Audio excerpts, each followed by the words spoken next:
Welcome to US History Crash Course, and today I will explain why it's a bad idea to park your car in front of an empty truck.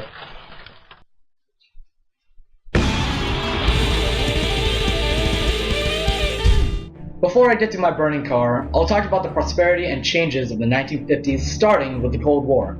The Cold War consisted of the last two nations with enough power to, destroy each other. The US and the USSR. These two tried to outdo each other in war, like little siblings.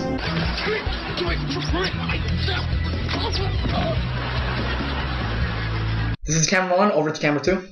Camera 2.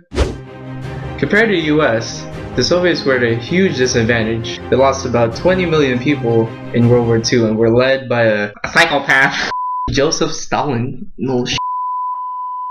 Eventually, the US started becoming best friends with Europe for marketing reasons, and while that was happening, the Soviets were busy worrying about Germany invading them again.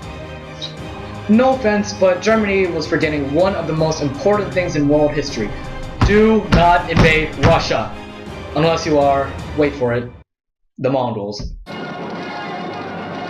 For those who don't get this reference, I'm sorry for you. So soon after the Cold War, America started readjusting soldiers and families back to the American lifestyle. The way the government did it was using something called the GI Bill of Rights. Jose? The GI Bill of Rights helped a lot of veterans after the war, which was good, since the government is helping them with education and unemployment. They also gave veterans years' worth of unemployment benefits while job hunting. This grew into what was called the baby boom.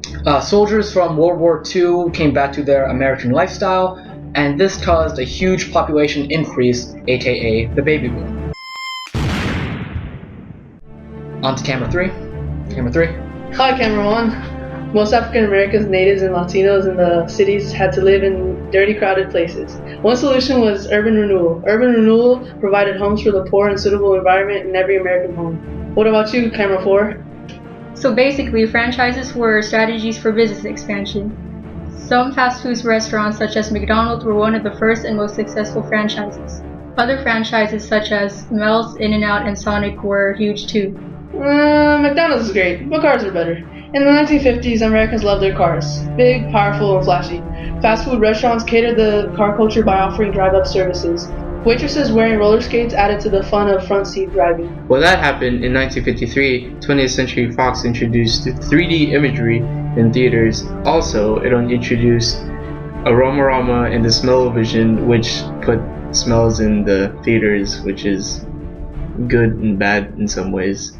Okay, so television struggled to become a national mass media around the 1950s. However, they became American culture around the 1960s. Like, for example, Bugs Bunny, Tom and Jerry, right? No. Not even Bugs Bunny. Not even? Yeah, get it right. Firmly grasp it!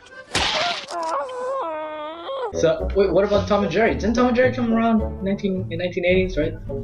Yeah. Yes? Yeah, 1980s, but not 1950s. I'm gonna have to Google that.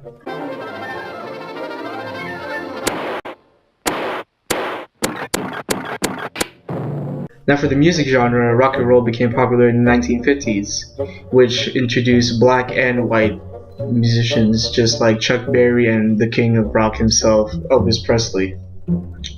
Cue the one song? Yeah. Which song? I don't know. Just pick a random one? Yeah, just a random Presley. Okay.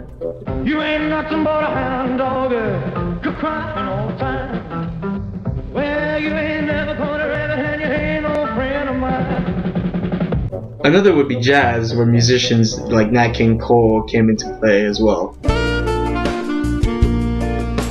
Anyway, these three networks, NBC, ABC, and CBS, they were the first to appear on television.